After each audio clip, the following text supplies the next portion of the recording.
Bonsoir chers téléspectateurs et bienvenue à votre émission Le Monde Inconnu. Il est effectivement 22h30, autant pour moi, sur nos mondes et vous êtes bien sur Canal 2.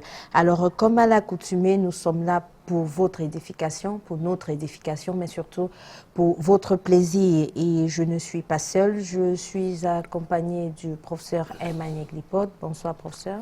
Bonsoir Laura Gatt, bonsoir à tous les téléspectateurs de Canal 2 International. Je vais laisser le soin au professeur de nous dire de quoi il est question, alors de quoi il sera question ce soir. Alors, nous sommes restés dans la logique de la mystique du sexe, mais sauf que nous parlons essentiellement du contour sacré du sexe, où ce soir, on va parler de comment s'identifier divinement grâce au sexe. Voilà. D'accord. Donc, je suppose peut-être pas comme moi, parce que moi, je suis légèrement perdue. Et j'espère que d'ici la fin de l'émission, je vais voir un peu plus clair dans mes idées. Et moi, je vous souhaite de le faire avec moi, parce que nous allons passer 90 minutes ensemble, bien entendu, avec la chronique que nous avons préparée pour vous. Vous aviez la réflexion, la page pratique et bien sûr la possibilité pour vous de participer à l'émission en nous envoyant vos messages via les numéros qui vont s'afficher sur le bas de votre petit écran. Alors, je vous invite à vous asseoir convenablement. La prochaine arrêt, c'est la chronique de ce soir.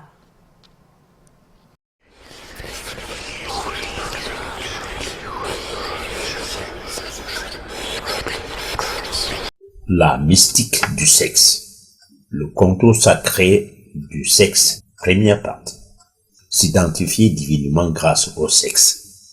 Nous ne le dirons jamais assez. Tout ce qui existe a un sexe. Surtout, nous, du monde du rien animal. Sans risque de nous tromper, quasiment tous, nous dépendons du sexe. Nous avons toujours dit le sexe est d'une prépondérance indescriptible à cause de son côté sacré. Pour plus d'explications, il y a lieu de dire que depuis la nuit des temps, le sexe a toujours été un auguste instrument de plaisir pour la plupart des gens. La gente féminine a fait du sexe le plus vieux métier du monde. On parle de la femme prostituée du temps antique, par exemple dans les récits concernant Jésus-Christ. Bien que les bêtes soient du même règne que nous, il s'avère que le désir sexuel semble ne pas être le même. La majorité d'entre elles, leur activité sexuelle obéit à des critères spéciaux. C'est lorsque la femelle est en chaleur que le mâle se met à sa trousse. Cela s'explique en règle générale par le fait que lorsque les femelles sont en chaleur, elles dégagent une odeur ou un quelconque parfum. Celui-ci est de nature à provoquer un champ vibratoire magnétique. C'est ces vibrations qui vont agir sur les mâles. Sans risque de nous tromper, on peut conclure que la sexualité chez la plupart des bêtes serait naturellement réglementée par les lois de la nature chez cette catégorie d'animaux, contrairement à l'animal sophistiqué qu'est l'homme. Du point de vue sexe sacré, on peut dire que les bêtes, ces mammifères qui sont plus proches de nous, ne cherchent pas à dicter la loi à dame nature. Elles laissent à la nature de faire la part des choses. Pourtant, par extrapolation, les religions, dans leurs tabous, nous disent que l'amour sexuel doit se faire dans le seul but de la procréation, surtout lorsqu'on est marié monogame. C'est ce qui serait la sexualité sacrée. C'est vrai que les bêtes ne posent un acte sexuel essentiellement que pour la procréation. Nous pensons qu'il s'avère que ceci se passe inconsciemment. Toutefois, par analogie, nous constatons que la période de la mise en chaleur de la femelle serait l'équivalent de la période de fécondité ou d'ovulation pour ce qui est le cas de la femme. Ainsi, n'est-on pas en droit de dire que la sexualité sacrée est plus le fait de respecter les lois de la nature? Là encore, d'autres points d'interrogation se dégagent. Si le sexe est seulement fait pour la procréation, pourquoi il ne peut pas en être autrement? Une grande question à répondre. Nos pensées sont contrôlées par d'autres, voire par un système de choses obéissant à une certaine normalité, parfois liée à une hégémonie. Elles contrôlent à leur tour les fonctions de notre corps. Il y a un fait. Cet enseignement, parce qu'il travertit, a fini par formater nos pensées. Le fait de croire que le sexe ne sert qu'à la procréation. Pourtant, ceci n'est qu'une grande distorsion qui consiste à ignorer qu'on peut refuser de faire de bébé tout en étant en activité sexuelle régulièrement sans avorter une seule fois de sa vie.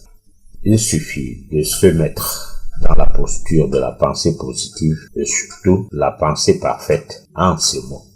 Je sais que mes pensées et sentiments contrôlent les fonctions de mon corps. Je l'influence et lorsque je serai prêt à faire le bébé, je le ferai. Un concept qui s'avère très libérateur. À préciser que à ne voir le sexe que du côté procréation fait ne pas comprendre qu'à dessein, cet organe est en même temps l'instrument qui nous permet de mieux retrouver notre propre identité en tant qu'entité divine. Alors, nous voilà de retour sur notre plateau du monde inconnu. Alors, pour ça, moi, je vais commencer par le bas, la dernière phrase de votre chronique, où vous me dites que l'instrument qui nous permet de mieux retrouver notre propre identité en tant qu'entité divine. Moi, j'ai envie de poser la question de savoir comment. Alors, nous ne sommes pas des êtres physiques seulement. C'est-à-dire que tout être, tout ce qui existe n'est pas seulement que physique. Alors, pire encore, l'homme. Nous avons plusieurs dimensions. Nous avons parlé au cours des éditions de l'année dernière, nous avons parlé de la constitution occulte du corps de l'homme. Donc, notre corps, de manière globale, est régi par différentes dimensions. Et ces dimensions sont telles que tout ce que nous faisons se répercute sur les autres dimensions.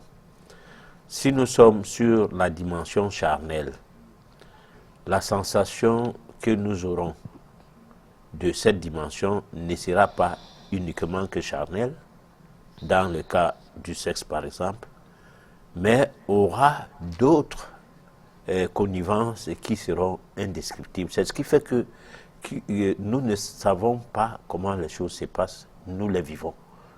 Parce que lorsque nous sommes en sexualité par exemple, nous vivons le sexe, mais nous ne pouvons pas dire comment. Alors le mécanisme qui se produit selon les mouvements que nous mettons en branle va progressivement jusqu'à l'extase où peut se produire l'éjaculation ou la jouissance chez la femme. Alors, tout cela, ça cache quelque chose. Donc l'homme est une entité spirituelle dans la double dimension, une certaine forme de dualité, qui doit aller vers la divinité, c'est-à-dire il faut que l'homme devienne un divin. Alors tout ce qui est énigmatique à nous doit donc nous interpeller, nous amener à se poser des questions. Pourquoi dormons-nous? Pourquoi pleurons-nous? Pourquoi rions-nous? Pourquoi mangeons-nous? Pourquoi faisons-nous des besoins caca, pipi et tout?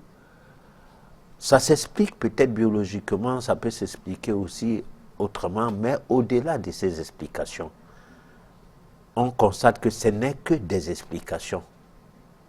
Derrière ces explications, il y a d'autres choses à comprendre. Autrement dit, il y a d'autres explications à donner ou à se donner. C'est là le début des cours de la métaphysique, parce que c'est le début de la science occulte qui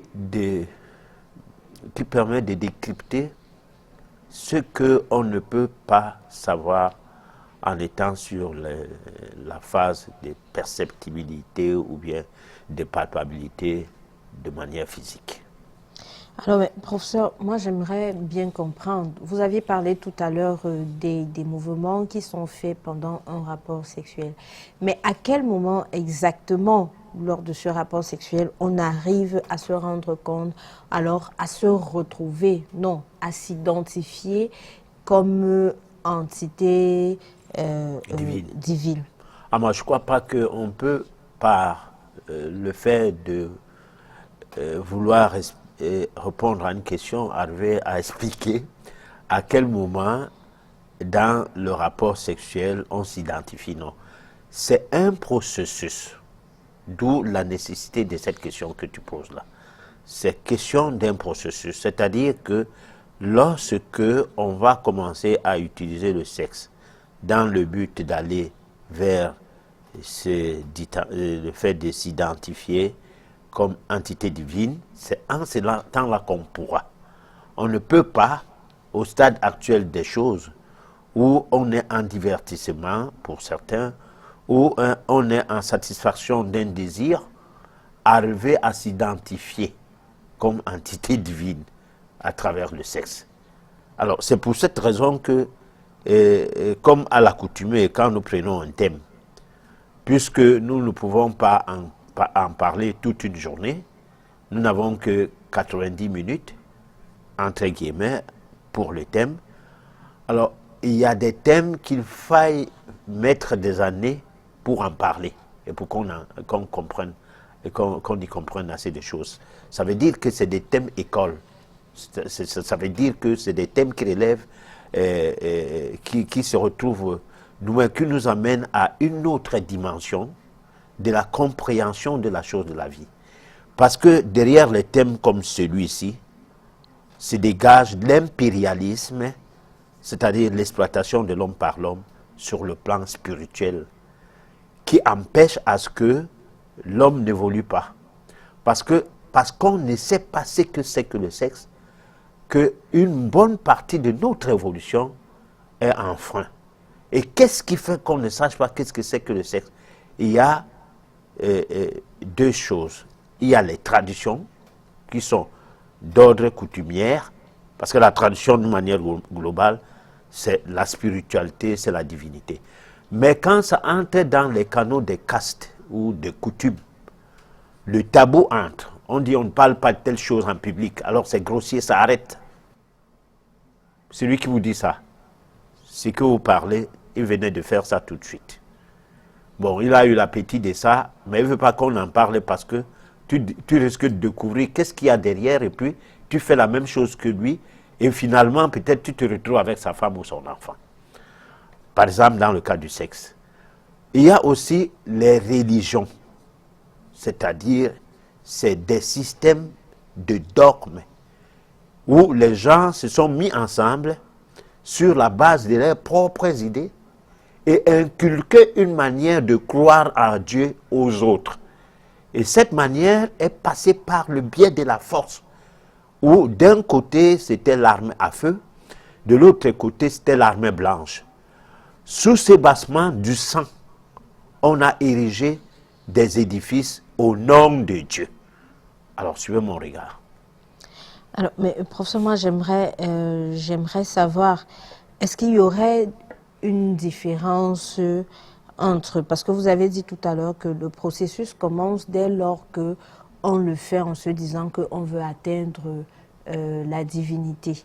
Alors, est-ce à dire qu'il y aurait une différence entre le sexe habituel, si je peux le dire ainsi, et le sexe qui vers la divinité, c'est-à-dire celui-là qui aurait pour but de rencontrer le divin qui se cache en nous? Alors, disons que pour le moment, la majorité, un grand nombre de gens tournent autour des appétits sexuels qui sont de nature à satisfaire un désir. Et derrière ces désirs, on tire un plaisir. À cela, il n'y a pas assez d'éléments pour savoir qu'est-ce qu'on fait même. Parce que si nous regardons le règne animal, les bêtes qui sont du même règne que nous, comme le disait tout à l'heure la chronique, sont sexuellement actifs dans le cadre de la procréation. Autant le lion a des femelles à sa disposition, ce n'est pas autant qu'il est en train de faire l'acte sexuel à tout bout de champ. Mais à chaque fois qu'une des lionnes est en chaleur, directement, le lion va sauter sur elle. Ce qui veut dire que si plusieurs lions sont en chaleur en une courte période, il va sauter sur toutes ces lionnes. Et cela pour perpétrer l'espèce.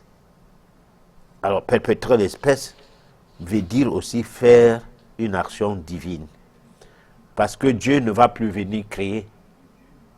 C'est pourquoi on parlait de procréation. Il faudra bien que l'homme, à un moment donné, puisse continuer le travail qui a été commencé quelque part. Quand bien même nous tous nous sommes créés de Dieu pour les créationnistes, pour les évolutionnistes, le monde évolue, le monde n'est plus créé. Alors dans l'évolutionnisme, on rencontre des traditions occultes qui voudraient que le sexe ne soit pas pris comme un simple élément, du moins instrument de la procréation. Pourquoi? Parce que il y a des périodes où, si vous êtes sexuellement ensemble avec X ou Y, à cette période, la personne ne peut pas prendre la grossesse. Mais elle peut bien tirer son pied, tout comme si c'était à la période de fécondité, qui est une période qui accroche, surtout chez les humains, les personnes de sexe féminin. Ça les accroche plus parce que c'est à cette période-là que les vibrations, le taux vibratoire monte et la possibilité d'enfanter devient assez évidente. Je ne dis pas devient évident parce que ça ne devient pas évident forcément. Pourquoi? Parce qu'il y a certaines femmes qui, malgré ces sensations, n'arrivent pas à prendre la grossesse. Là, c'est une autre paire de manches et qui prouve aussi que elle va utiliser son sexe comme tout le monde, mais elle n'aura pas de bébé. Mais professeur, moi, je reviens toujours sur cette question parce que j'ai envie de comprendre exactement sur quoi est basé le sexe vers la divinité. Parce que dans vos propos, chaque fois que vous faites allusion à un rapport sexuel, la finalité, c'est le plaisir, si ce n'est la procréation. Alors, est-ce que dans ce sexe qui voudrait qu'on éveille en nous le divin qui est en nous, il y aurait cette branche, ou alors ce côté plaisir et sûrement la rencontre avec ce qui sommeille en nous comme divinité? Bon, c'est bien parce que là, il faut me pilonner. Mais c'est bien pour les téléspectateurs, ça prouve que rien n'est préparé parce que deux fois, il y a des questions embarrassantes. Embarrassantes pourquoi? Parce que on veut expliquer peut-être quelque chose qu'on vit ou qu'on pratique aux gens qui ne peuvent pas pratiquer ça ou qui n'auront pas besoin d'en pratiquer. Bon, vous pouvez être en relation sexuelle avec une personne ou vous êtes appelé à attendre à ce que la personne se mette en jouissance, surtout nous les hommes, et que vous tombez sur une personne qui, il faut beaucoup du temps pour qu'elle arrive à cette sensation. Il y en a dedans des personnes frigides, presque totalement frigides, où vous pouvez être avec 4 heures du temps, vous ne l'amenez pas à la jouissance. Mais il y a à côté de ça aussi le facteur faire l'amour dans le but de s'élever. Ce facteur est un facteur totalement spirituel et totalement destiné ou bien placé dans un but, celui de ne plus faire l'amour dans le sens banal du terme, mais de communier avec le sexe contraire pour y en tirer le mystère qui est, lequel mystère va entraîner à ce que les sensations que vous aviez soient subliminales, dans le sens où votre propre corps, tout comme le corps de l'autre, va connaître une évolution, une modification, un changement, un épanouissement totalement différent, qui fait en sorte que le sexe ne devient pas un élément de vieillissement,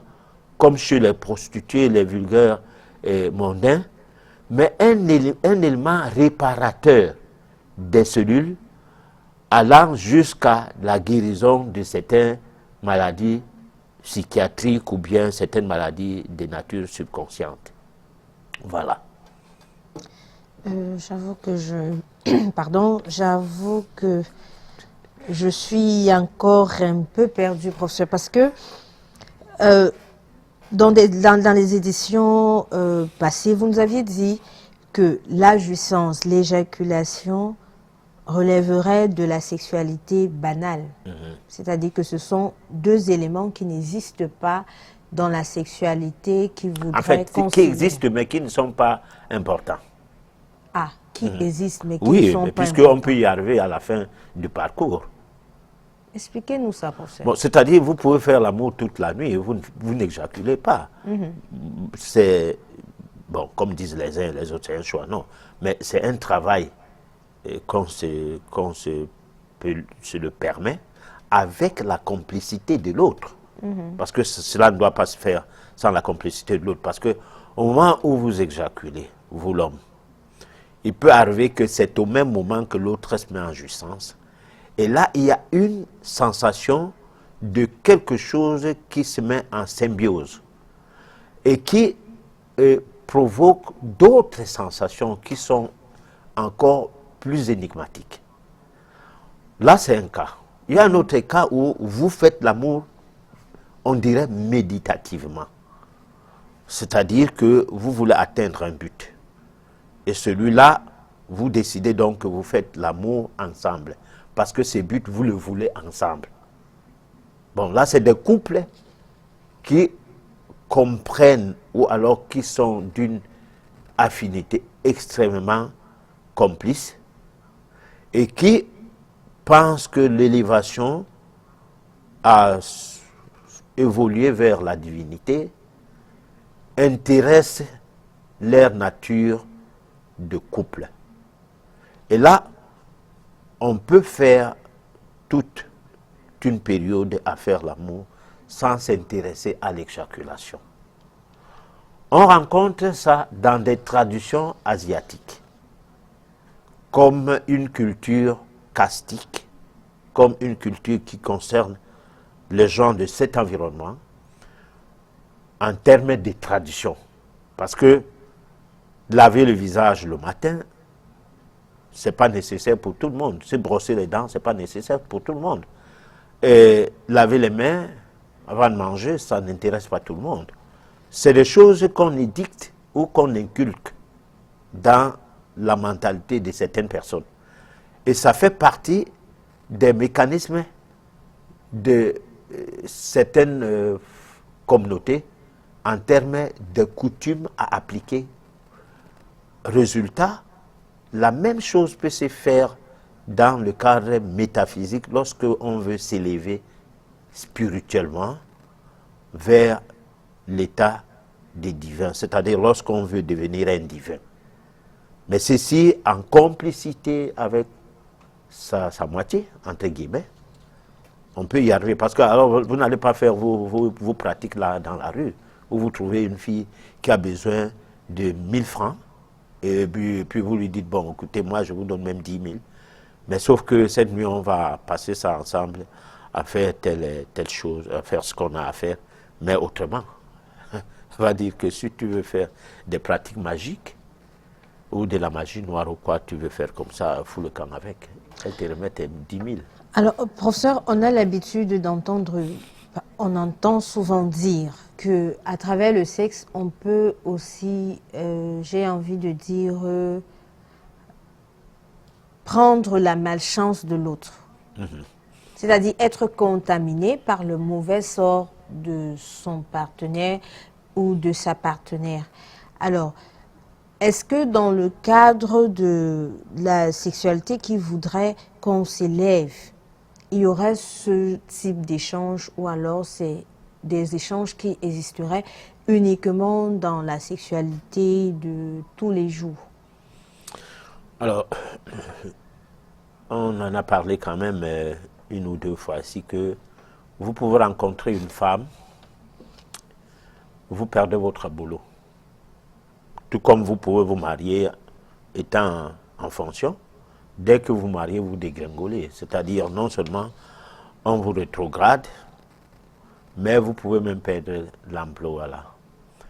Tout comme une personne peut être en chômage et se retrouver dans une relation sexuelle un beau matin comme ça, après des années de chômage, au lendemain de cette relation, quelqu'un entre dans la maison et vous dit, on attend, on a besoin de quelqu'un là-bas qui a tel niveau. Tu dis non, mais je n'ai pas ce niveau-là.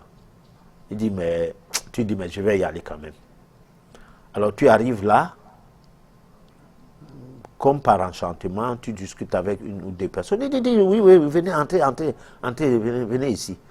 Et on vous pose des questions sans tenir compte de votre niveau. Et puis, vous êtes embauché comme ça. Et la suite, c'est que chaque fois que vous aurez des difficultés dans ces travaux-là, si vous rencontrez la même femme, qui n'est pas votre femme, qui arrive, qui est seulement une amie comme ça, et que vos rencontres sont fortuites, mais dès que vous la rencontrez, le tour est joué, tout recommence bien. Ou alors, on vous licencie des années après, tout simplement comme ça, là, vous la revoyez, sans penser ce qui s'est passé la dernière fois, vous recommencez votre flirt, et le lendemain, la même chose se répète. Qu'est-ce qui se passe donc? Alors, ça veut donc dire qu'il y a un champ vibratoire positif qui, sur le plan électromagnétique, vous mélange sous une autre forme de propulsion et ça busque ton bonheur, ta chance, et qui voudrait que la prospérité soit la vôtre grâce à ces vibrations. De même, vous pouvez être avec une femme, comme je disais, vous perdez l'emploi. Maintenant, par rapport à la question que tu poses, est-ce que dans la sexualité qui va dans le sens à rechercher sa divinité, sa dimension divine, ce genre de phénomène existe? Je dirais d'emblée non. Parce que cette sexualité ne se pratique pas avec n'importe qui, soit de côté féminin ou soit de côté masculin, parce que je ne parle pas seulement d'hommes. Oui. Mais homme, si oui, homme avec grand H. Alors, si vous aviez pris la mesure de vivre une certaine sexualité méditative, une certaine sexualité spirituelle et tout, dans le cadre sacré, cette sexualité ne peut jamais être entachée de d'infection, de manquement, parce que vous vibrez positivement tous les deux. Et vous vous mettez à l'unisson en vue d'atteindre un but. Dans cette unicité, vous devenez un pour du vrai. Alors, il n'y aurait pas le dicton qui dit qu'une dent pourrit la bouche. Tout à fait. Voilà. Mais professeur, on a également entendu parler et parfois lu que lors de la sexualité qui voudrait qu'on s'élève vers le divin, qu'on atteigne nos potentiels divins, il y aurait un échange d'énergie qui aurait pour but d'éveiller tous les centres d'énergie qu'on appelle chakras. Alors, comment est-ce que ce processus a lieu et qu'est-ce qui serait à l'origine de cet éveil des différents centres d'énergie? Alors, j'évite jusque-là de parler des chakras dans cette histoire de la mystique du sexe. Pourtant, c'est de ça qu'il est question. Au point où la question, non pour dire que c'est venu à point nommé, parce que je ne vais pas en développer, parce que moi, je suis le genre qui ne sait rien, qui a une tête vide, et qui remplit la tête comme un vase d'eau, afin de servir maintenant le liquide acquis de droit. Alors, ça veut dire quoi? Ça veut dire qu'il n'y a pas une évolution spirituelle sans la maîtrise de la double dimension de l'homme qui va dans le sens de la circulation de l'énergie. Parce que nous avons deux sortes de circulation dans le corps. Il y a une circulation sanguine, vulgaire, et une circulation énergétique qui va dans le sens des canaux, où c'est une circulation subtile. Et c'est là où les chakras sont intéressés. Alors, cette circulation en question est d'ailleurs la base de notre existence, parce que c'est de l'irréel que naît le réel.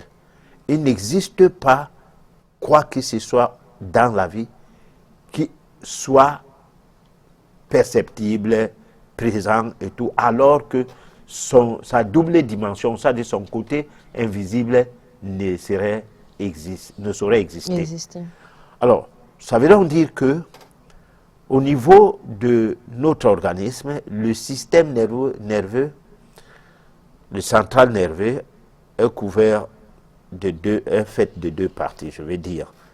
Il y a la partie moteur, cérébro-spinale, et la partie sensitive ou autonome. Alors, la circulation de l'énergie se passe en contact avec la partie sensitive. La partie autonome, c'est là où sont attachés, où se rattachent les glandes endocrines, donc qui sécrètent des hormones essentiellement. Et là, nous trouvons derrière cette sécrétion de ces glandes un certain nombre d'informations qui nous ramènent de la biologie classique à la biologie occulte. Donc nos gardiens invisibles. Mais pour y arriver, il faut la connaissance de ce que c'est que les chakras, dont les roues, ou parce que le mot chakra, c'est un mot sanskrit qui est beaucoup plus utilisé en Asie qu'en Europe. Mais c'est comme l'Europe, c'est l'Europe qui nous a formés. En fait, nous sommes tous des produits de la France, et la France ne sait rien de ces choses. Parce que les va en guerre ne sont pas spirituels. Ils sont des colons, des néocolons à vie. Résultat, nous n'avons pas la facilité de communiquer avec ceux qui ne croient qu'à ce qui leur a été dit d'emblée, depuis l'enfance jusqu'à aujourd'hui. C'est pourquoi il faut que, à un moment donné, nous revenons sur l'utilisation du sexe avec les chakras. Et je pense qu'on va préparer cela pour mieux faire comprendre aux téléspectateurs. Voilà. D'accord, nous allons prendre une petite pause. On vous propose un élément et on revient juste après pour la suite de nos questions. Que doit-on s'attendre de la sexualité occulte? Le scénario du contact sexuel avec les esprits maléfiques n'est pas le même chez toutes les personnes qui en sont concernées. Il y en a qui sont frappés par des vibrations électromagnétiques négatives de par du fait de résider à un mauvais endroit. Précisément, tout va mal non à cause de l'entourage, mais du lopin de terrain qu'on occupe. Il peut être question d'un terrain acquis au prix du sang versé, c'est-à-dire le fait d'avoir tué son propriétaire d'années longtemps avant la naissance de la victime. Il peut aussi être question d'habiter une maison hantée. Aussi, on peut soi-même être porteur d'une énergie négative magnétique, susceptible d'attirer de manière karmique des énergies néfastes, amenant à vivre des expériences douloureuses au cours de son existence dans l'optique de mener à bien des expériences nouvelles plus ou moins utiles pour son développement personnel et spirituel. Certaines personnes sont souvent visitées dans leurs rêves par des entités phénoménales dotées d'une forme humaine. Ces mêmes personnes disent comment ces entités invraisemblablement prennent aussi d'autres formes plus ou moins indescriptibles. Si dans certaines situations on peut croire que la chose sexuelle est parfois négociée normalement à la régulière avec son partenaire de nuit, c'est-à-dire sur consentement des parties, le cas des personnes qui couchent volontairement avec les esprits des Mamiwata par exemple, on note surtout qu'il y a plus de cas où ces esprits sont téléguidés par des forces extérieures. Un voisinage sorcier, des membres de famille jaloux et ou des personnes malverrées avec lesquelles on partage le quotidien, collègues de travail et autres. Mais en règle générale, dans tous ces cas, l'embêtant est qu'on finit toujours par regretter cet acte chaque fois au réveil. Derrière tout cela, les conséquences sont lésions. En dehors des marques corporelles dénotées ci-dessus, il n'y a plus que cela. La personne qui est sous l'influence de ces forces néfastes à travers ses contacts avec de tels esprits peut voir son étoile ne plus briller, peut perdre son emploi ou son mariage, peut être victime d'un accident ou d'une maladie incurable. Cette personne peut ne plus faire l'amour avec sa conjointe. Pendant ces temps, chez certaines femmes, la perte totale de leur sexualité peut les rendre agressives vis-à-vis de leur époux, etc. Nous ne saurions omettre la situation de ces enfants qui ne peuvent plus briller dans leurs études, ou en d'autres termes, d'aucun d'entre eux, bien qu'ayant de bons diplômes, ne peuvent jamais trouver un emploi. Il y a même des cas de stérilité tant chez l'homme, mais surtout chez la femme, difficiles ou impossibles à guérir. Mais au-delà d'actes relevant d'un consentement mutuel au cours des rêves, on note aussi que certains contacts tournent au viol sous le contrôle d'une entité ineffable. Aussi, il peut s'avérer qu'il soit question d'une personne bien connue portant des habits ou la peau d'une vieille personne, homme ou femme. Dans d'autres cas, ça peut être quelqu'un du même sexe, une sorte d'homosexualité occulte qui se manifeste en acte de peau et époux de nuit. Résultat, méfiez-vous, les couches de nuit sont à prendre au sérieux. Alors, nous voici de retour sur votre plateau du monde inconnu. Alors, professeur, tout à l'heure, nous suivions un élément qui revenait sur les couches de nuit. Moi, j'ai envie de vous poser la question de savoir, est-ce que les personnes qui ont été victimes des couches de nuit, c'est-à-dire ceux-là qui ont pu avoir des relations avec des esprits, avec leur voisinage, avec, bref, à tous les niveaux, est-ce que ces personnes-là peuvent être à un moment, alors peuvent à un moment donné vivre l'amour, la sexualité sacrée, voilà. Bon, alors, d'abord que si cet élément peut nous amener à ce stade où la question que tu poses doit être posée simplement parce qu'il faut expliquer que tous ceux qui vivent dans le mondanisme, il consiste à s'intéresser à l'hégémonie impérialiste qui nous a été inculquée ici, qui passe des religions par les lois qui interdisent nos traditions, qui part de ces lois qui nous interdisent de pratiquer nos traditions vers une certaine forme d'éducation qu'on a baptisée l'école, régentée par une certaine politique qui, à un moment donné, est là pour surveiller, pour veiller à ce que ce que le colon a laissé ne soit détourné. C'est ceux-là qui ont les couches de nuit. C'est ceux-là qui ont des problèmes. Et c'est eux qui ont besoin d'aller crier Jésus-Christ ou Allah.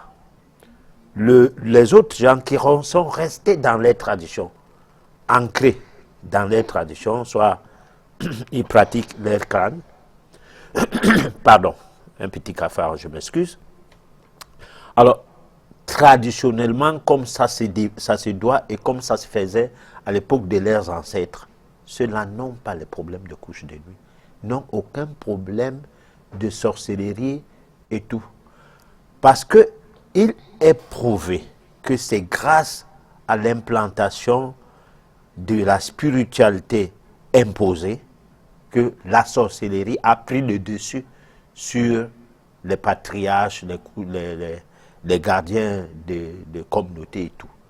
Parce que ceux-là étaient mis en mal, trahis par les soi-disant chrétiens, ou les soi-disant, c'est pas religieux de quoi, machin, qui interdisaient d'aller voir qui le guérissait, qui le patriarche, par ces lois. Ceux-ci rapportaient que telle ou telle personne continuait à faire telle chose. On venait l'arrêter, on le faisait ou on l'amenait à abandonner ces éléments, ces instruments de travail qui sont aujourd'hui dans les musées des pays de l'Occident. Alors, résultat, est-ce que ça n'a pas fait un problème aux Africains que nous sommes, parce que là, il faut appeler le chien par son nom, à faire croire aux gens que tout ce qu'on faisait avant n'était pas utile, que ce qui nous est venu d'une certaine forme de modernisme impérialiste, c'est cela qui est bien.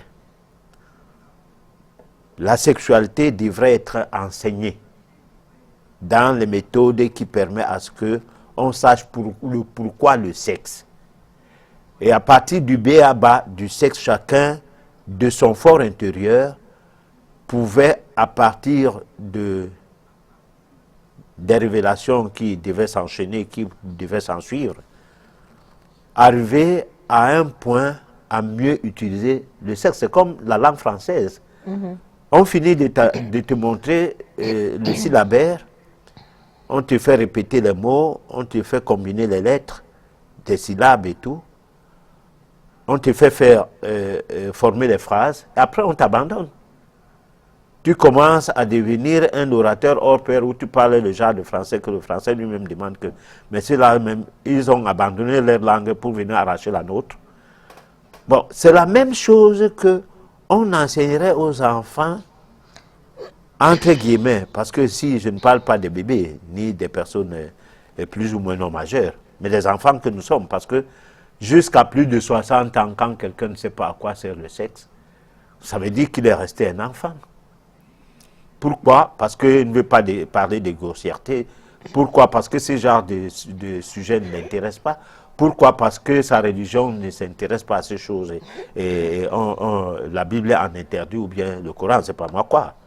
Alors, tout cela crée donc une dépendance et une sorte d'infantilisation où le noir est resté le plus grand enfant de toute la planète. Il n'y a que le noir qui soit enfant d'un genre déplorable. Voilà. Mais, professeur, dites-nous si, après vous avoir suivi, je prends un exemple banal, c'est-à-dire que je suis devant ma télévision, je zappe, je tombe sur votre émission, celle qui passe actuellement, Le Monde Inconnu. Et puis je suis édifiée parce que vous êtes en train de dire par rapport à l'élévation spirituelle, par rapport au fait de vivre une sexualité qui nous amènerait plutôt à éveiller le divin qui est en nous que de s'arrêter au plaisir charnel que nous avons et que nous faisons tous les jours. Puis je me dis, bon, il faut que j'arrive à le faire. Mais entre-temps, pendant plusieurs années, j'ai toujours été victime de couches de nuit. Quelle serait la procédure pour celui-là de, je ne vais pas dire revenir, peut-être parce que je ne sais pas, voilà, de sortir de ces couches de nuit et d'entrer dans ce phénomène qui semblerait être sublime, je vais dire sublime, qu'est la sexualité sacrée. Bon, alors, celui qui écoute une édition n'aura rien compris et cela ne lui servira à rien. Parce que prenons par exemple, depuis la semaine dernière, l'avant-dernière semaine, on a commencé à parler de la mystique du sexe d'abord en décembre. On a révisé les éléments à titre récapitulatif de ce que nous avons fait en ce mois-là. Et nous continuons avec cela chapitré petit à petit sur des aspects pour amener à mieux comprendre encore la chose. Ça veut dire quoi? Ça veut dire que c'est un cours, un genre de cours magistral où un chapitre doit être complètement épuisé pour comprendre. Je dis bien comprendre, parce qu'apprendre et comprendre, c'est deux choses différentes. Celui qui va apprendre, il reste à l'université, il ne vient pas nous suivre. Parce que là-bas, c'est les apprenants. Nous, c'est les comprenants. Nous ne sommes pas ici pour faire un enseignement qui assujettit les gens. Nous sommes là pour que les gens s'affranchissent. Connais-toi toi-même afin de connaître Dieu. On ne peut pas aller prier Dieu quelque part à l'église et tout, alors qu'on ne sait même pas qui on est. Moi, je me porte en faux parce que tout a été prouvé que il n'y a pas d'exemple d'homme simplement parce qu'on s'est mis dans une religion. Hein, ou un groupe de gens, parce qu'ils sont religieux, brusquement leur caractère se transforme, sauf que ça se transforme en ce qu'on peut appeler en hypocrisie. C'est-à-dire qu'on faisait certaines choses publiquement, on prétend dire aujourd'hui qu'on ne les fait plus, prétextant qu'on est né de nouveau, alors que en catimini ou bien en cachette, on fait la même chose. C'est comme les gens qui peuvent entrer dans les ordres initiatiques où on les amène à comprendre que consommer de la viande, ça vous diminue spirituellement, ça ne vous permet pas de vous élever psychiquement pour que plus tard, les exercices dans ce milieu qui vous sont enseignés puissent vous élever. Alors, publiquement, il ne mange pas la viande. Mais il achète des morceaux de viande qu'il dissimule dans le sac où il fait acheter ou comment, qu'il mangeait dans la nuit quand tout le monde dort. Bon, alors, donc, il est question que pour que votre vie change, c'est un processus. Parce que même la maladie, lorsque il faut détruire, c'est rien. Mais lorsqu'il faut construire, c'est facile. Si on vous empoisonne d'un poison lent, le processus de ce poison se transforme en état, le processus devient mitogène. Alors, ça va faire dysfonctionner par exemple vos chromosomes, allant jusqu'à produire des cellules cancérogènes. Alors, toutefois, vous atteignez ce seuil-là et que vous avez commencé les soins parce que le taux d'acidité de vos cellules a en plus augmenté, et que vous preniez les médicaments qui en plus augmentent davantage le taux d'acidité, et que à l'état chronique où vous commencez à voir que là maintenant je sombre, je suis en train d'aller vers le trépas, vous vous retrouvez chez un guérisseur et que vous commencez à lui demander au lendemain de votre arrivée chez lui que mais je guéris quand? C'est que vous ne comprenez pas que un enfant doit naître, grandir avant d'aller puiser de l'eau ou avant de commencer à faire des travaux forcés. Donc vos cellules doivent être complètement purifiées. C'est des choses qu'il faut dire aux gens. Il faut dire ces choses-là aux gens. Parce que les gens, quand ils sont malades, ils désespèrent. Ils n'ont plus de cerveau. Alors, donc quelqu'un qui a des couches de nuit, qui sont dues à des mécanismes d'indigestion, des mécanismes de certains anti-inflammatoires inappropriés par rapport à son problème, et qui créent derrière ça d'autres dysfonctionnements cellulaires, et que du jour au lendemain, il se retrouve dans un culte d'exorcisme qu'on est en train de lui imposer les mains pour chasser le mauvais esprit qui est en lui, alors que le dysfonctionnement n'est que biologique. Alors comment il va s'en sortir?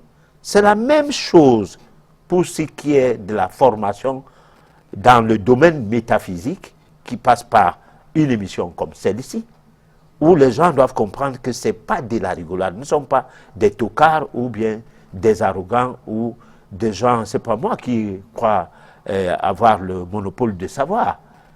Nous sommes en train de déplorer une situation que le monde, l'humanité a été embrigadé par les imposteurs qui nous ont dirigés à la ruine. Faisons attention. Voilà. D'accord, professeur, je crois que le message est passé. Mais j'aimerais qu'on rentre encore un peu dans dans ce phénomène de sexualité sacrée. Parce qu'effectivement, toujours dans les lectures et même parfois dans les échanges de tous les jours, on entend des personnes dire qu'il y a possibilité de se canaliser sexuellement. À quoi est-ce que cela renvoie? Qu'est-ce que ça veut dire exactement? Alors, ça veut dire que, on va vous dire, selon sa formation, parce que pose à un pasteur le problème de sexualité, il va te faire lire la Bible.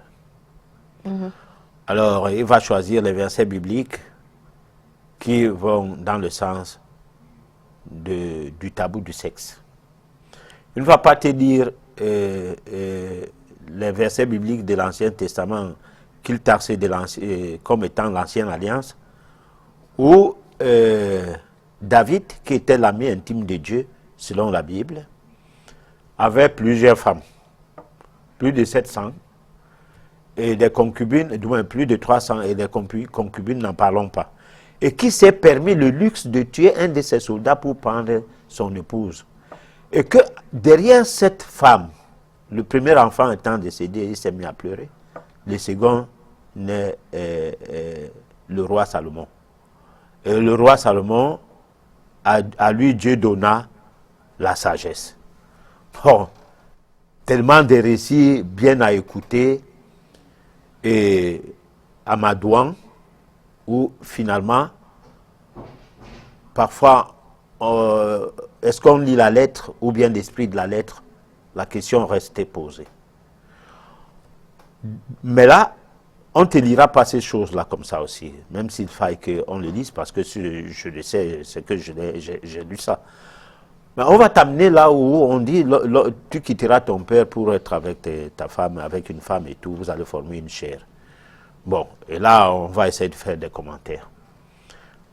Ça sera là son discours. Vous voyez un patriarche qui, lui, ne connaît pas ces genres de discours-là, parce qu'il y a patriarche et patriarche. Il y a des patriarches qui sont chrétiens, il y en a qui sont musulmans. Bon, ils sont des patriarches de nom, parce qu'ils ne pratiquent plus la science patriarcale voulue par leurs ancêtres. Ils pratiquent une certaine science, on peut dire mythogène, c'est-à-dire qui est un mélange de tout, mais rien de science dedans. Alors, il va te raconter une histoire où tu n'y comprendras rien. Donc, si quelqu'un vient à vous poser donc, la question de savoir que la sexualité doit prendre quelle direction, est-ce la direction de tous les jours ou la direction vers amener les gens à développer les pouvoirs qui sont en eux à l'état latent? Bon, moi, je vais dire que c'est compliqué de faire comprendre aux gens comment ça se passe, la direction consistant à amener les gens à s'élever ou à développer leur pouvoir à l'état latent. C'est compliqué. Parce que c'est un problème de cours, c'est un problème de formation. Et cette formation n'est pas faite pour les apprenants, mais c'est fait pour les comprenants. Alors, ça veut dire qu'on est en quête de la connaissance. Parce que, réellement, l'école n'amène pas quelqu'un vers la connaissance. L'école nous amène vers les techniques. Lesquelles techniques sont basées sur la ruse. Et la ruse étant comment développer sa vie sur le plan matériel. Et là, avec tous les hauts et les bas que cela entraîne, cette formation ne peut que être une formation qui permet à ce qu'on en devienne malhonnête. C'est pourquoi le médecin va recevoir une jeune fille et lui dire que, bon, écoute, tu ne peux pas accoucher par voie basse, mais il te faut une césarienne parce qu'il veut facturer. Et quoi? Parce qu'il a les diplômes. Et que les diplômes, pourquoi? À quoi lui sert le diplôme? Le diplôme lui sert à se protéger. Qu'il a l'obligation des moyens et non qu'il ait l'obligation de moyens, non du résultat. Tout au moins, il a un papier qui le protège, qui prouve que il est dans son registre et il fait ce qu'il a appris. Voilà. D'accord, professeur. Alors, vous avez concocté quelque chose pour nos téléspectateurs. C'est la page pratique de ce soir. On va passer l'élément et on revient juste après pour la suite.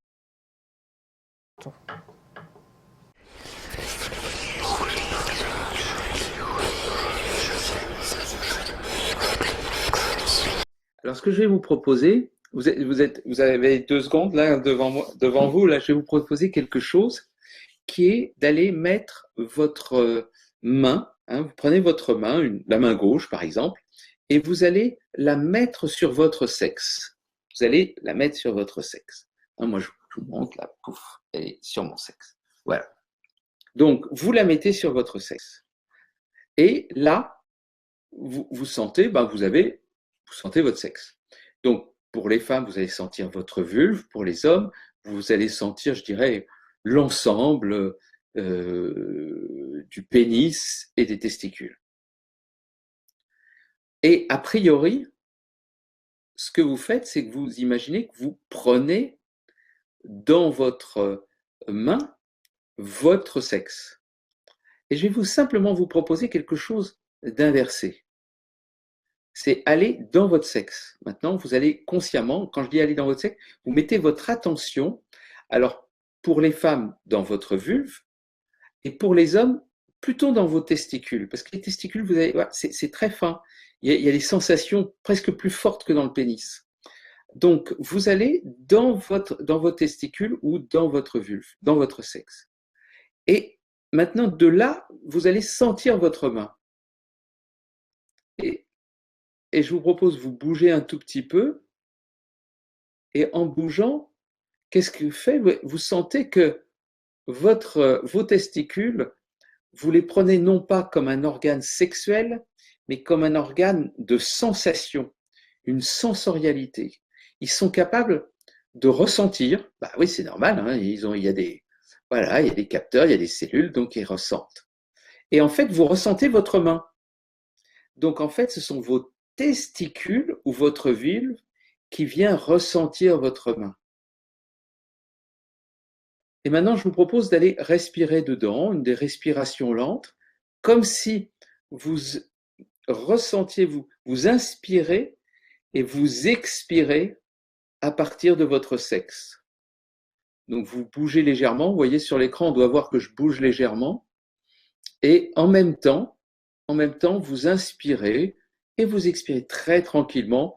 Vous inspirez par le nez, vous expirez par la bouche. Ce qui est le plus facile pour vous, c'est pas très important ça. Ce qui est le plus facile, mais par contre, ce qui est important, c'est lentement et en imaginant que, comme si vous respiriez par votre sexe.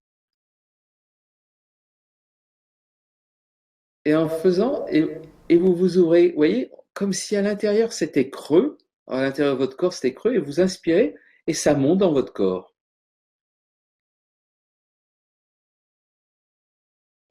Et à l'expire, voilà, vous vous redescendez. Et à l'inspire, vous ressentez l'énergie ou la respiration qui monte et qui descend. Et je vous propose de faire ça pendant 5-6 minutes. Voilà, de continuer ce genre de choses, de respirer et de là. Et de sentir ensuite, et puis ensuite, quand vous aurez terminé, vous allez enlever évidemment vos mains, vous vous redressez et vous mettez vraiment votre attention dans vos testicules, dans votre vulve, et vous sentez vous allez rechercher la sensation. Personnellement, moi j'ai l'impression que mes testicules ont grossi de volume. Je ne sais pas si pour vous c'est pareil. C'est une impression légèrement d'un mouvement différent. Et je pense que c'est pareil pour les femmes, enfin ce qu'elles disent, c'est l'impression qu'elles sont plus présentes, que leur sexe, leur vulve est plus présente. Et donc, allez ressentir ce genre de choses.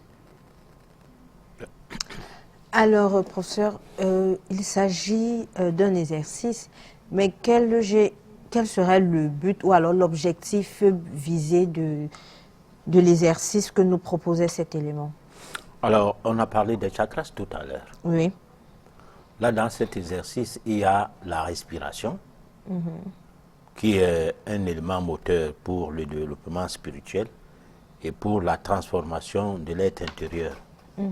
Et même pour le développement de ce qu'on appellerait le pouvoir à l'état latent en nous. Oui. La respiration est donc la nourriture, c'est-à-dire est l'aliment sacré de l'organisme. Parce que l'oxygène, qui en est comme substance, va donc sacraliser toutes les parties du corps, particulièrement les cellules, dans toutes leurs dimensions, liquides, solides, gazeuses, etc. Alors, un exercice comme ça, c'est ramener le rapport entre l'endroit où vous voulez que l'oxygène agisse Oui. et du moins, agisse pour son élévation, c'est-à-dire le rapport entre l'oxygène et la partie du corps. Si par exemple, vous faites des exercices où vous mettez les mains à plat sur les genoux et que vous commencez à penser que l'énergie va entrer à partir des pieds, on vous demande souvent on vous demanderait d'essayer de chausser et de se mettre nu-pied. C'est pas moi, si vous pouvez le faire dehors, là où il y a la terre même, Oui. pas le D'être en ciment, contact direct avec du sol, ce serait génial.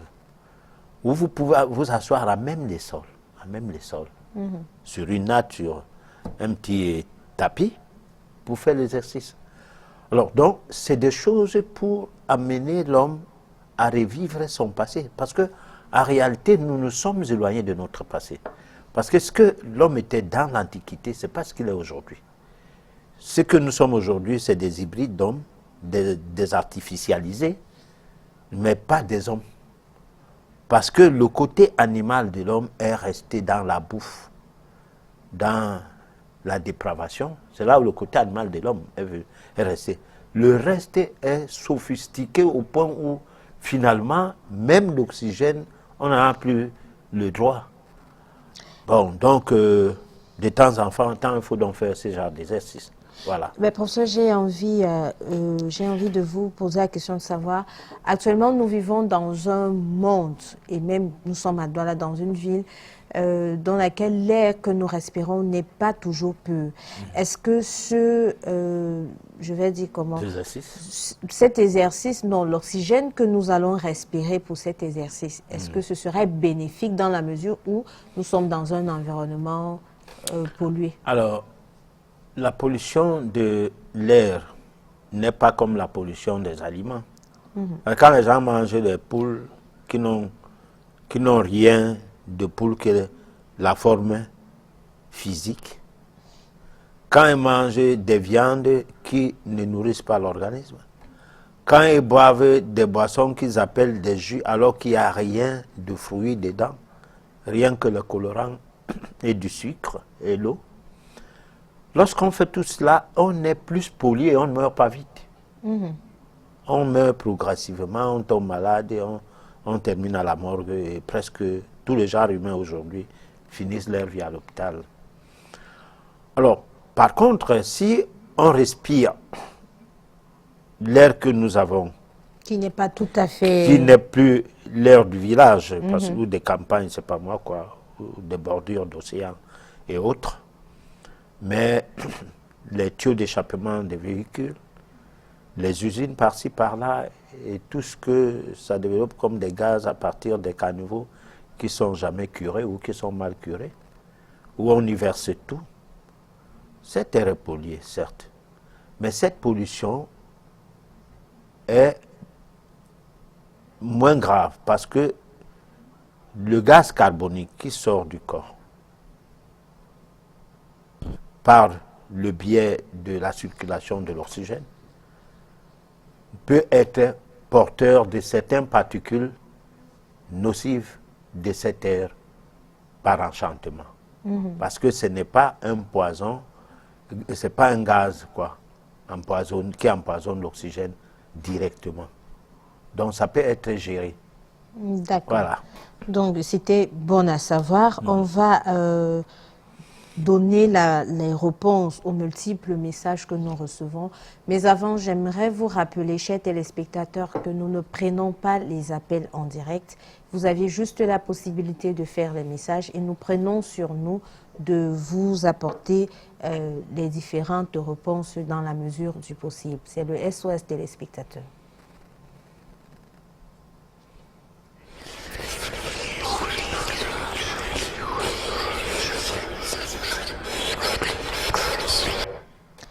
Bonsoir à vous, c'est Roma qui nous écrit. Il voudrait savoir que représente la semence dans un acte sexuel. La semence, c'est les spermatozoïdes. C'est une autre preuve que le sexe de la femme, c'est comme un creuseur, comme une terre fertile qui nécessite à ce que ça soit prise au sérieux, parce que ce n'est pas n'importe quelle semence que ça doit prendre ou qui puisse faire fonctionner ce qu'on attend du sexe. D'accord.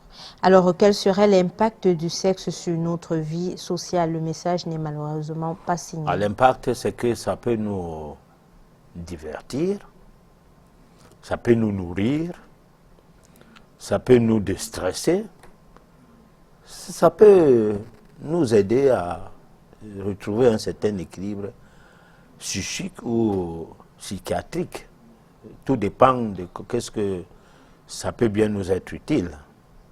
Tant que nous ne cherchons rien du sexe, ça peut nous donner les enfants. Donc l'utilité est là. Alors, le préservatif serait-il un frein à notre élévation spirituelle? Alors là, c'est une question que je ne saurais quoi répondre. J'ai déjà expliqué que tout ce qu'on enseigne par l'école classique est sur la base de la ruse. Et qui dit ruse dit malhonnêteté. Donc, alors, certaines questions ne servent à rien. Parce qu'à bon entendeur, salut, le préservatif n'empêche pas qu'on soit malade. Sinon, la prévalence en termes de vente de préservatifs devrait arrêter le sida de nos jours dans tous les pays africains. Si bien que d'autres gens abandonnent le préservatif finalement parce qu'ils ne trouvent pas en ça quelque chose qui les a empêchés d'avoir certaines maladies, même sexuellement transmissibles. Bien que ça peut être peut-être les seules maladies sexuellement transmissibles pour de vrai, pas pour le sida, parce que le sida n'est pas aussi transmissible que le gonocoque, la syphilis et tout. C'est des vieilles maladies sexuellement transmissibles qu'on n'a jamais pu enrayer. Donc il y a toute une autre histoire à étudier derrière ça. Moi, je laisse ça le soin à ceux qui veulent écouter les discours, le discours officiel, de continuer d'en écouter. Nous, on est en métaphysique. Alors, Jean a besoin de conseils. Aucune de mes relations ne dure, même quand je m'y investis. Que faut-il faire? Il faut appeler ce numéro hors antenne. On va discuter ça, c'est un cas personnel. Alors, le sexe est-il le fruit défendu d'après la Genèse du monde? C'est André Simon qui nous Pas la écrit. Genèse du monde, d'après la Genèse de la Bible traduite en français, parce que on n'est pas sûr si en hébreu c'est la même chose qu'on dit. Voilà. Alors, quelqu'un voudrait savoir quelle serait la solution lorsqu'on tombe sur une femme avec laquelle on a eu des rapports et puis après on a perdu son boulot. Il n'y a aucune solution. Hein. C'est que c'est un aspect karmique. Vous ne pouvez pas tomber sur une femme qui va vous faire perdre votre boulot parce qu'elle le fait expressément. C'est comme vous aussi, vous pouvez faire à ce qu'une femme perde son boulot du fait d'avoir couché avec elle. Donc c'est vice-versa, personne n'est là au départ Pour pour nuire à l'autre. Non, vous êtes là au départ parce que l'envie de faire l'amour vous a frappé et puis par attirance l'un par rapport à l'autre, vous vous êtes mis en acte sexuel. Bonsoir à vous, s'il vous plaît. Aidez-moi à comprendre pourquoi j'ai toujours les couches de nuit avec mon mari. Alors ça va se faire hors antenne. Vous appelez à ce même numéro en journée. N'appelez pas à minuit ni les dimanches. Il n'y a personne qui est là pour vous répondre. Mais en journée de 8h ou de 9h à 18h, vous avez la possibilité d'avoir un conseiller au bout de fil ou moi-même. Ça dépend. Voilà. Bonsoir, professeur. Merci de nous édifier. J'aimerais savoir ce que nous perdons ou gagnons pendant l'éjaculation sur le plan spirituel. C'est Franck qui nous écrit.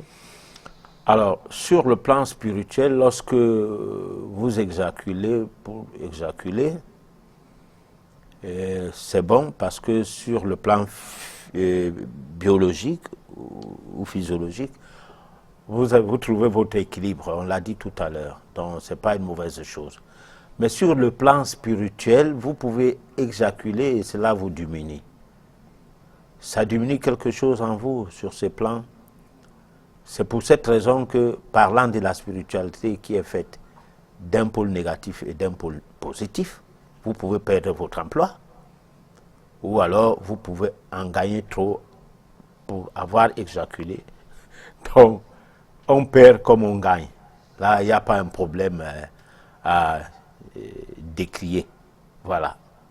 Bonsoir, prof. Est-ce que faire l'amour avec un albinos procurerait du positif ou du négatif? C'est Edouard qui nous écrit. Là, c'est des légendes qui existent depuis la nuit des temps, où on pense que l'albinos est un être à part et que se mettre en contact avec serait quelque chose d'à part. Mais c'est un être humain normal, comme tous les autres.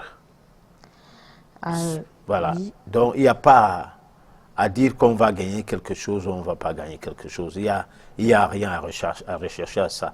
À cela, un albinos est comme si tu faisais l'amour à un blanc, à un rouge, à un métis, à un noir, c'est pas moi quoi, à un jaune. Du moins, c'est quelqu'un comme tout le monde. C'est tout le monde à la fois en cet albinos.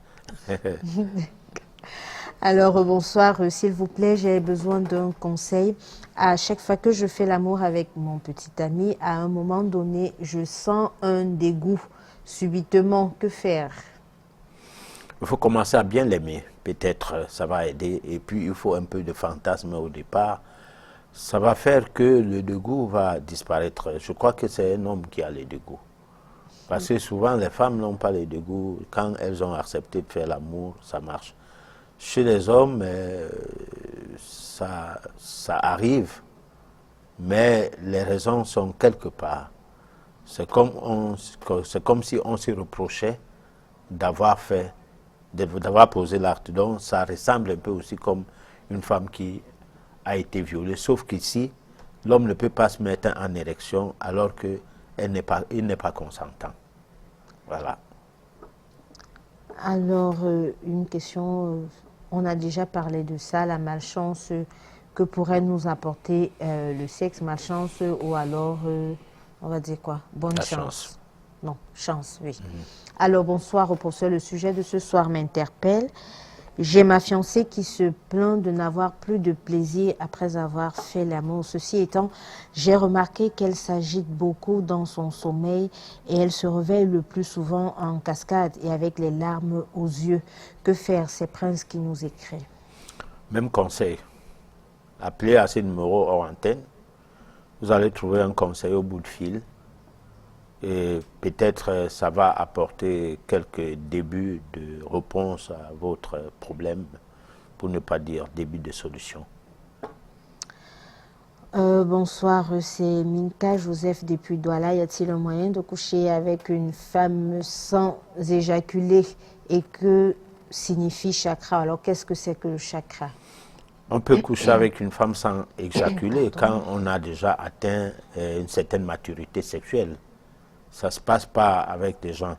On peut aussi coucher avec une femme sans éjaculer parce qu'on est malade. Parce qu'il y a toujours des extrêmes. Il y a des gens, ils peuvent faire 4 heures du temps et ne voient pas le sperme. Mais il y en a d'autres qui éjaculent, mais rien ne sort. Bon, c'est-à-dire, vous constatez que vous avez éjaculé, ça c'est vrai, mais vous ne voyez pas le sperme, ni le spermatozoïde, ni... Du moins, vous ne voyez aucun liquide. Voilà. Pourtant, vous avez éjaculé. Bon, maintenant, les chakras, ça, on va le voir dans un chapitre particulier. On en fera une... je crois que dans la série de 16 éditions qui portaient sur la mystique du sexe, on verra le problème des chakras parce que c'est intéressant. On ne peut pas avoir une élévation sexuelle sans que on ne sache comment fonctionne cela et quel est le rôle des chakras dans tout cela. Honoré de Garoua nous écrit, la première question, pensez-vous que le sexe est une destinée? Nous venons au monde par le sexe. Est-ce qu'il ne serait pas nécessaire qu'on comprenne pourquoi nous venons au monde par le sexe? Et que n'est-il pas possible de retourner au-delà de notre monde vers un autre monde peut-être plus élevé ou spirituel, parce que nous savons quand même qu'on vient de l'au-delà. Donc on retourne à l'au-delà grâce au sexe. C'est la petite question qui pourrait amener à ce que les gens commencent à se dire que d'un côté, je vais utiliser le sexe pour mon plaisir, mais de l'autre côté aussi, il faut que de temps en temps, que je l'utilise pour un autre genre de plaisir. Parce que le plaisir charnel est ce qu'on comprend le plus, moins que le plaisir spirituel. Voilà. Alors, sa deuxième question, si la sexualité cache une dimension métaphysique, a-t-elle toujours besoin du corps pour son éveil? Autrement dit, le sexe est-il le plaisir de l'esprit? Alors, on a besoin de 4 murs pour avoir une maison où on doit dormir. On a même besoin de 4 murs pour prier Dieu, dans une église. Pourquoi n'aurait-on pas besoin du corps qui est le demeure de l'âme, pour que l'âme puisse évoluer d'un monde physique à un monde, d'un monde matériel à un monde immatériel? Il lui faut le corps.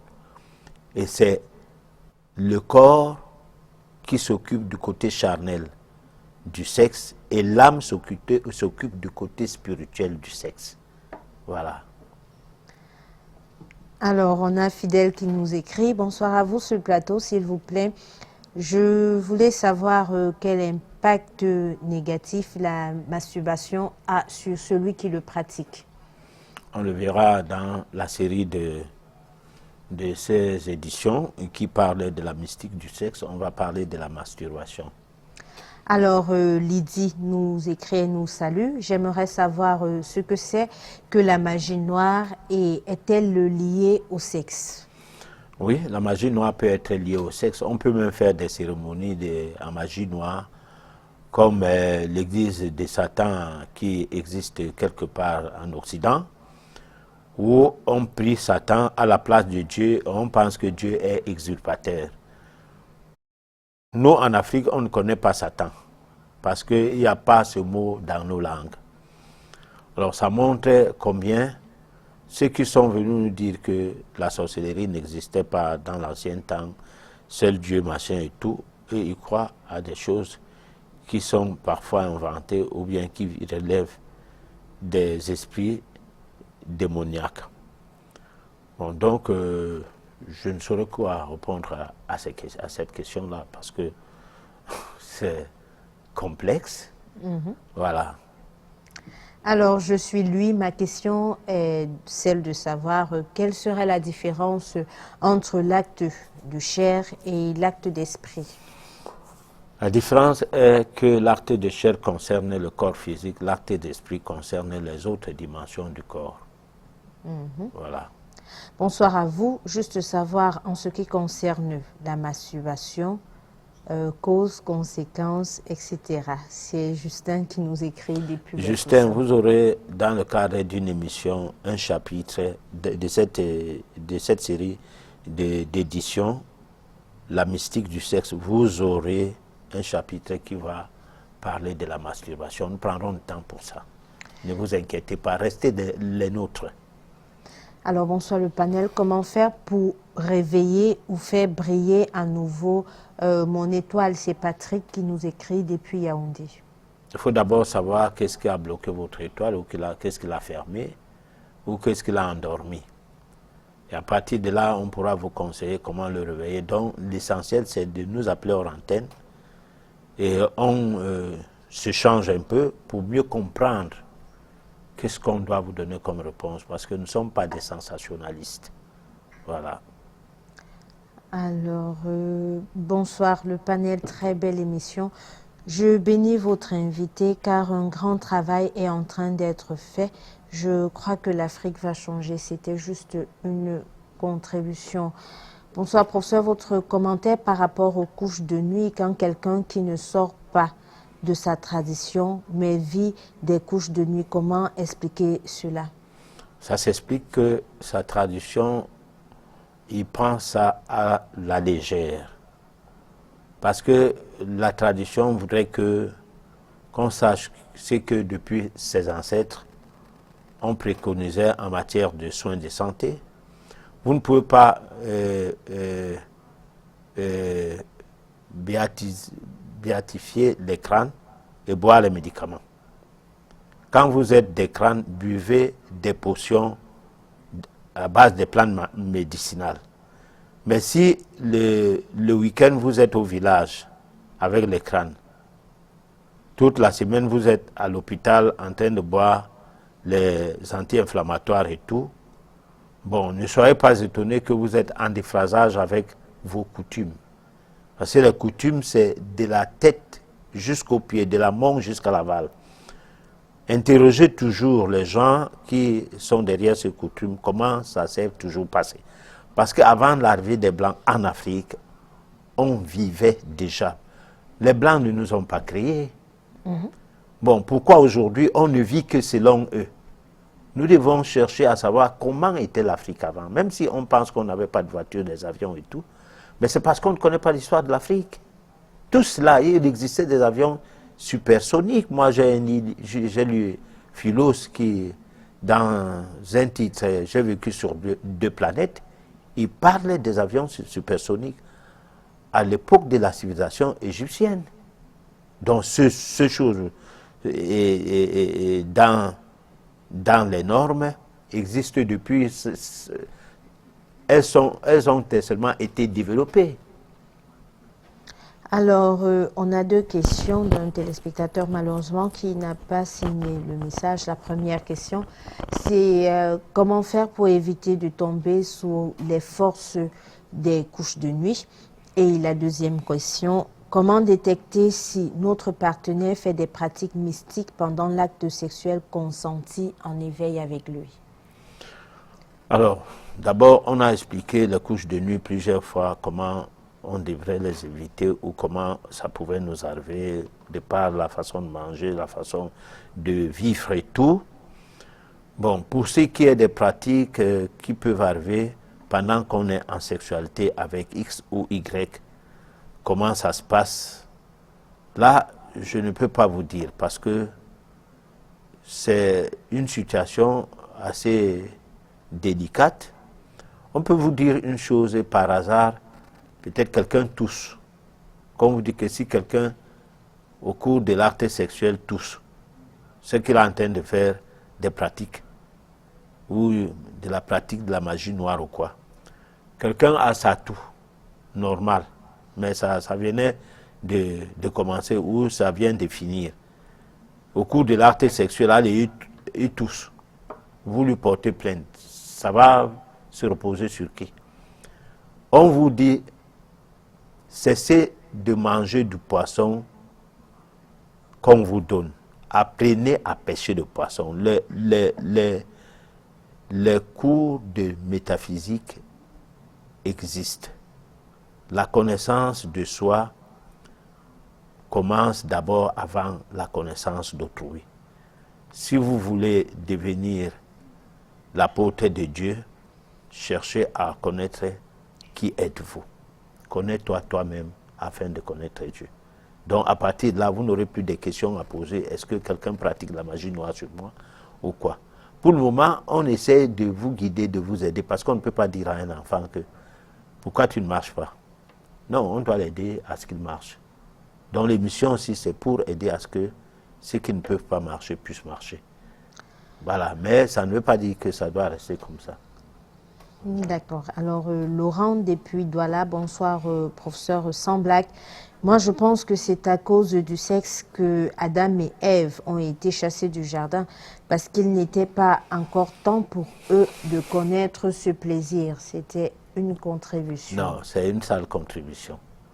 D'abord, Adam et Ève n'ont pas existé, c'est l'allégorie. Il fallait un cas de figure, c'est comme en droit. Lorsque vous faites des cours de droit, on vous met face à certains cas de figure pour pouvoir aborder des situations juridiques le moment venu lorsque vous serez en activité, comme juriste ou comme avocat ou quoi, je ne sais pas moi. Alors, donc le problème de Adam et Ève, si on s'en tient à ces problèmes, c'est qu'il faut diaboliser la femme. Parce que Adam a vécu longtemps sur le jardin d'Éden. C'est quand la femme arrive, flirter avec le diable, que Adam va tomber dans la tentation. Je m'excuse vraiment, je ne crois pas à ce genre de discours. Excusez-moi. Voilà. Alors, quel serait le rôle du sexe dans un esprit sain? Dans un esprit sain habite un corps sain, dont le sexe ne sera qu'un outil d'élévation spirituelle.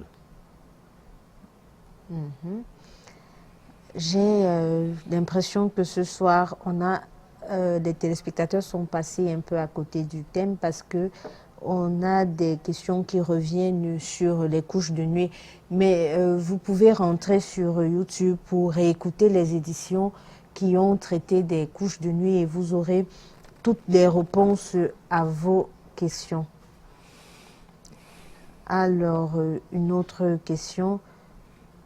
J'ai pris l'émission en cours. C'est quoi le numéro du professeur? Vous l'aurez sûrement hors antenne. J'ai des problèmes avec les femmes. Mes relations ne tiennent pas longtemps. Je ne sais pas pourquoi. Et pourtant, je suis un garçon bien portant. Que faire? Je crois que c'est un SOS. Ouais, c'est quelqu'un qui ne bande pas bien. Bon, il va appeler hors antenne, on va lui dire comment faire pour bien bander, il n'y a pas un problème. Alors, bonsoir, j'ai envie d'éveiller les pouvoirs spirituels qui sont en moi. Comment le faire? Alors, les pouvoirs spirituels qui sont à l'état latent peuvent être éveillés dans la mesure où vous cherchez à connaître qui êtes-vous. Donc, connais-toi toi-même afin de connaître Dieu. Le cours de métaphysique, la formation en métaphysique, je vais dire, est une des voies, je ne dis pas la seule voie, quoi, est une des voies qui peut vous amener à connaître qui êtes-vous et puis, comme ça, éveiller les pouvoirs qui sont les vôtres, mais qui dorment encore, donc qui sont à l'état latent. Alors, professeur, nous sommes arrivés au terme de cette émission. Un dernier mot pour conclure. Alors, le dernier mot, c'est que la prochaine édition, on annonce les couleurs. On va parler de la femme, déesse ou être souillée.